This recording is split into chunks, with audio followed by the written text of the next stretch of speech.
Indian ക്രിക്കറ്റിൽ ഇത് retirement കാലം. രോഹിത് ശർമ്മയ്ക്ക് ശേഷം മറ്റൊരു ഇന്ത്യൻ താരവും മുൻ ക്യാപ്റ്റനും ഇന്ത്യൻ ക്രിക്കറ്റ് ഇതിഹാസവുമായ വിരാട് കോഹ്ലി ടെസ്റ്റ് ക്രിക്കറ്റ് ഫോർമാറ്റിൽ നിന്നും റിട്ടയർമെന്റ് ചെയ്തു.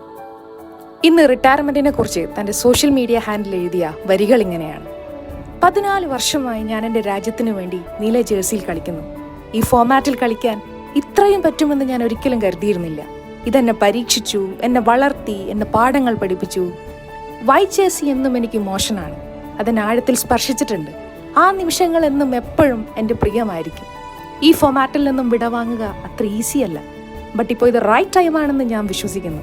എനിക്ക് പറ്റുന്നതെല്ലാം ഞാൻ രാജ്യത്തിന് കൊടുത്തു. ഞാൻ പ്രതീക്ഷിച്ചതിലും കൂടുതൽ എനിക്ക് തിരിച്ചു കിട്ടി. എല്ലാത്തിനോടും ഞാൻ നന്ദിയുള്ളവനാണ്. ക്രിക്കറ്റിനോട്, എൻ്റെ സഹകളിക്കാരോട്, എല്ലാത്തിലുപരി എന്നെ ഞാനാക്കിയ നിങ്ങളോട്. #269 സൈനിങ് ഓഫ്.